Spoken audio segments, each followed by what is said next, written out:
It's so good to be home.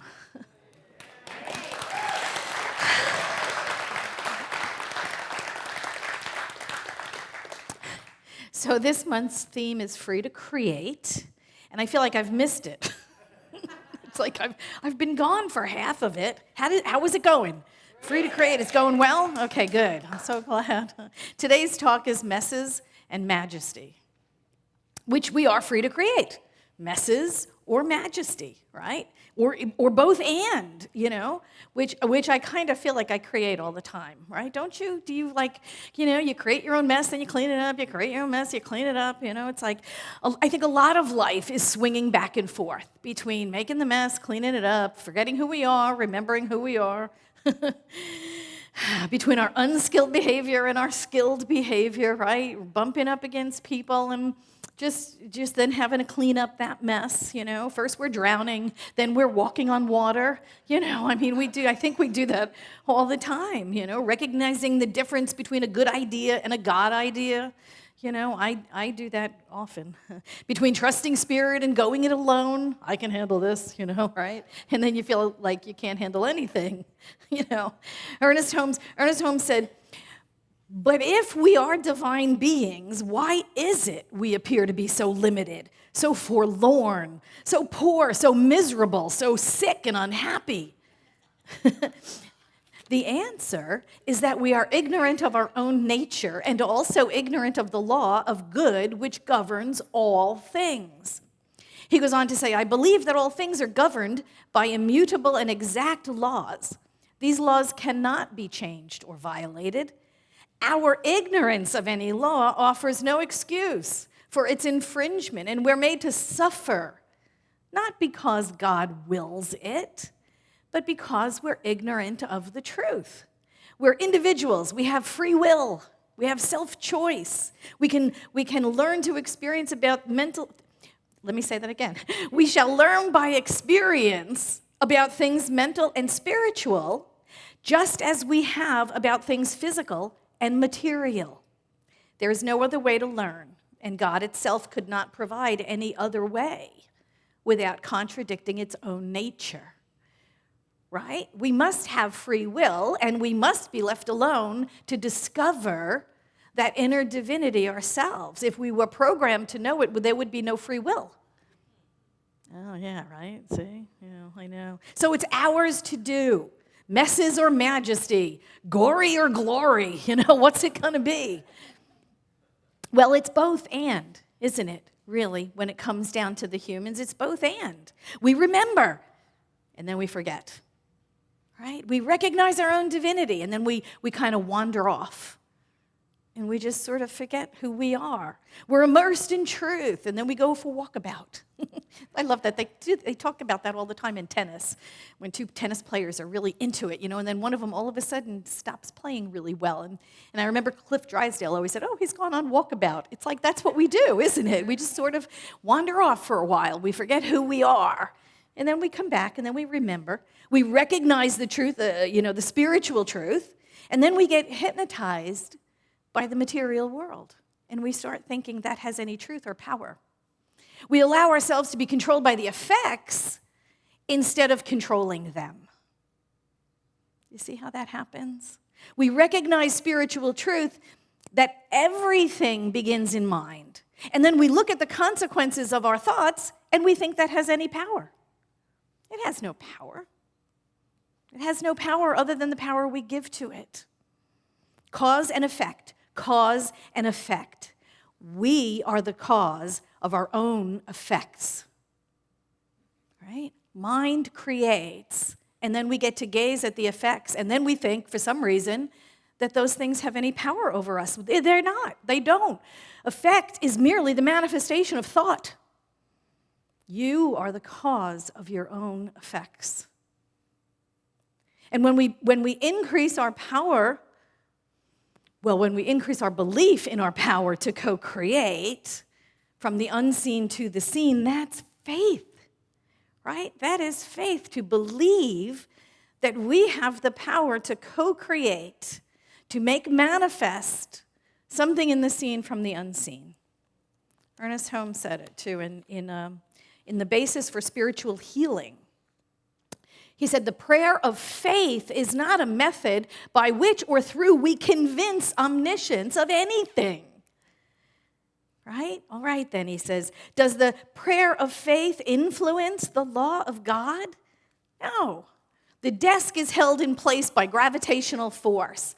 I can move it because I have free will.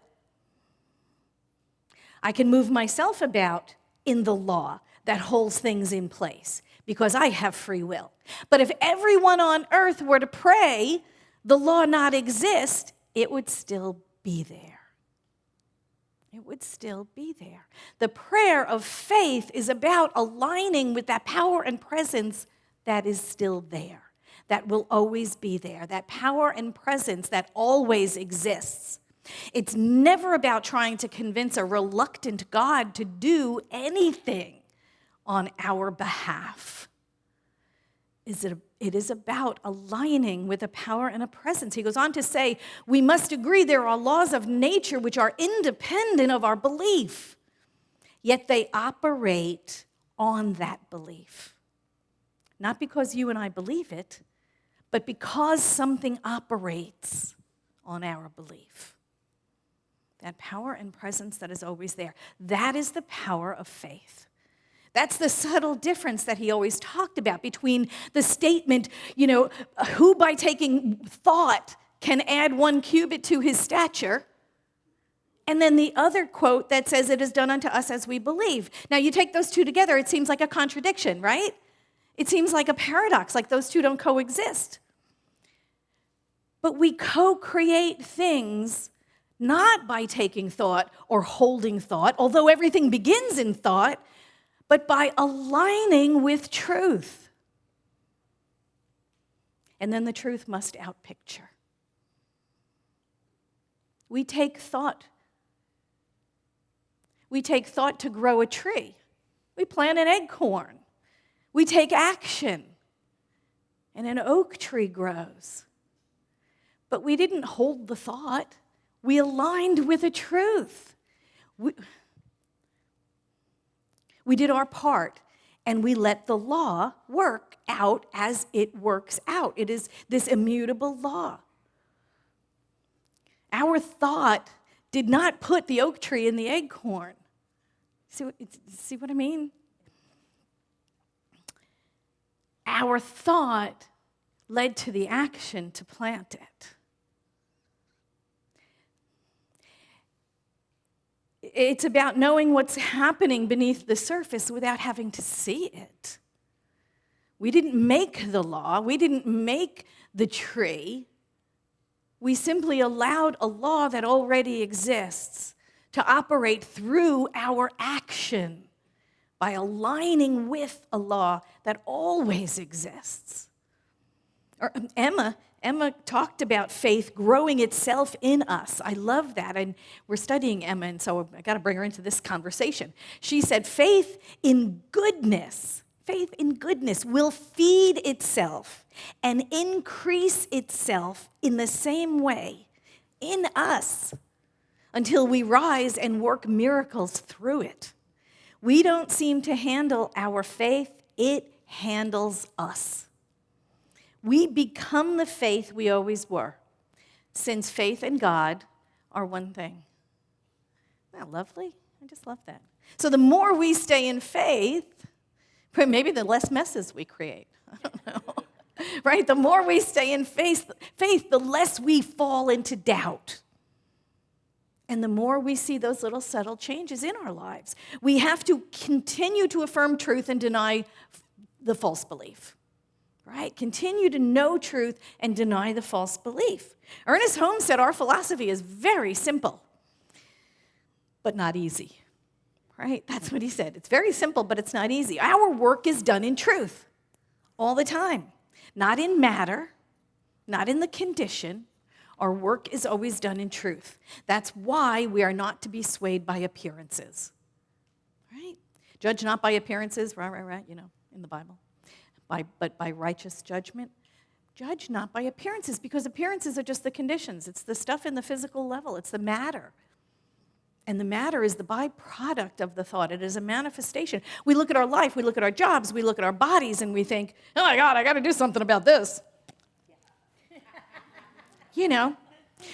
But what we're looking at is we're looking at the effect. We're not looking at cause. We change the cause, the effect will change.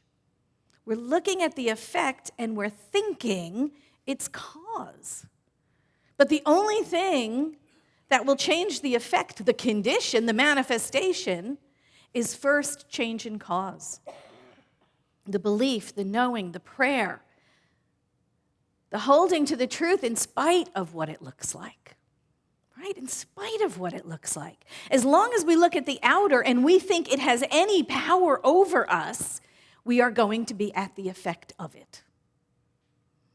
And it has no power over us.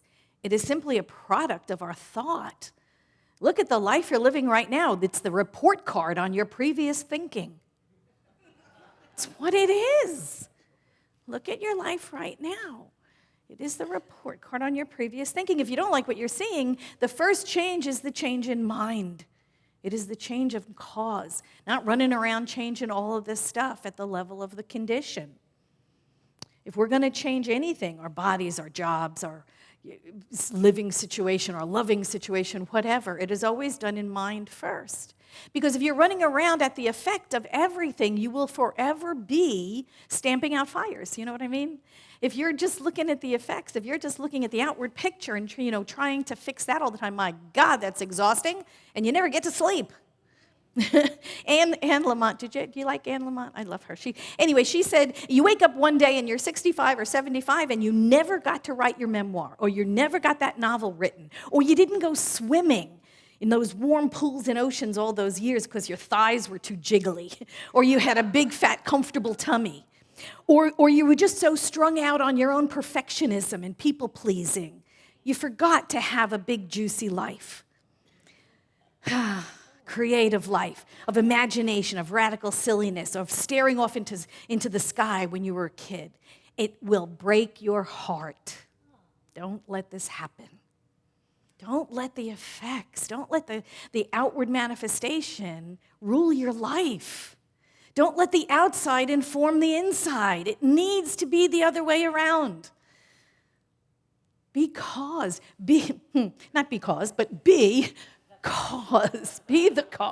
right? Continue to know the truth, even when the outside doesn't look anything like you think it ought to. Just continue to hold the truth, even when the outside looks like, chaos. Know the truth. You know that saying? I love that saying. You know that saying, you hear it around a lot, that God never gives you more than you can handle? That's BS. I'm just here to tell you. God gives you more than you can handle all the time, right? That's what practitioners are for. That's what ministers are for. That's what your spiritual community is for. God gives you more than you can handle, a whole bunch. That's what surrender is for, right? When you get to the point you're like, just don't have a clue, do not have a clue. That's what your spiritual practice is for. Bring your false beliefs and your old, tired, inadequate, small self to spirit and see what happens. See what happens. You're transformed. You're transformed. And maybe we get those too big for us to handle moments, so we will practice surrender. So we will get our overstuffed egos out of the way and say, God, handle it. I can't. It's all yours. We do that. We do that when it gets to be too much. Those too much moments are gifts because they get our own ego self out of the way, the I can handle it self, the I don't need God self. It gets that out of the way. That joke about the guy riding around in the parking lot looking for the spot, closest to the store, and he was like, couldn't find it up and down the aisles, and finally he was like, God, I give, I just need a spot. And sure enough, right at the top of the aisle, right in front of the store, the spot opens, he pulls in, he goes, never mind, God, I got it. Right? We forget. We need to practice surrender. We practice, and that's faith, right? To not know. I don't know how it's going to come out. I just know it's good. I don't need to read the end of the book. I just know it's good. We get to practice our faith, expand our faith, grow our faith, right? In the face of conditions that are to the contrary. Ernest Holmes said this. He said, prayer and its answer, a treatment and its performance should be instantaneous and simultaneous. I mean by that faith and what it does is the same thing. Prayer and what it does is the same thing. Treatment and what it does is the same thing. Because the image held before the reflective medium of the law of cause and effect, like the plant in the ground, using the infinite potential of the law, uses it only in permitting the law to reflect back the exact likeness of the image. Every law in nature works the same way. As we continue to practice our faith, in the face of fear, in the face of doubt, in the face of mistrust and disbelief and lack and limitation and any condition that you can dream up, as long as our faith, the practice of our faith, it is just as big and just as dramatic. You know how dramatic you get when things are going to hell? Okay, do you realize how, oh my God, you get that whole, Velcro hand on the forehead thing? Oh my God, if you can be just as big, just as dramatic, just as passionate about your faith, then that turns things around. When we continue to practice our faith right in the midst of things looking different. Because here's the deal, we've co-created the mess, right? That's why we said in the beginning, we co-created the mess to begin with. So now you co-create something different. You co-create more majesty and less mess. You co-create more glory, less gory. You co-create in a different way, awake, aware, alive. What Ernest Holmes talked about, flinging yourself into, I love that, flinging yourself into the infinite sea of receptivity, right? Loosing all moorings. And that's the person who will get the most demonstration.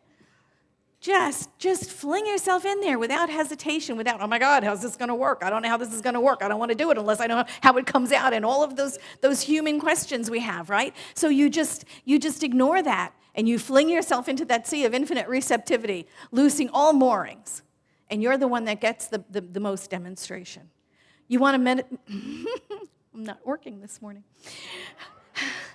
We want to demonstrate the grandest life we can. We're here to demonstrate our authentic selves and not holding anything back, not regretting anything, not woulda, shoulda, coulda when you get to the end of this physical life, right? You want to use it all up and do everything and just let yourself be yourself, your beautiful, magnificent, whole, perfect, and complete spiritual self that you are. We get to demonstrate the life of our dreams when we hold nothing back. Ernest Holmes said, we have free will. Well, he said, you have free will, is the exact quote. You have free will. You are an individual. You can start today and build a new law of attraction within yourself. You can so recognize the presence of life in everything that you do, think, and say that you create a new environment, new circumstances here and now and quickly. No one else can do this for you as well as you can do it yourself. Then decide to think happiness and peace. Keep this secret within yourself. It is sacred to you. It is the true holy of holies within you. You have the power. You do not have to beseech life to be good or to bring good into your life. Life is like the sun. It shines on everything. Get out of the shadows. Crawl out of your basement. Open the windows of your mind. Open the doors of your soul. Lift up your thought and let life be to you whatever you wish it to be. Thank you.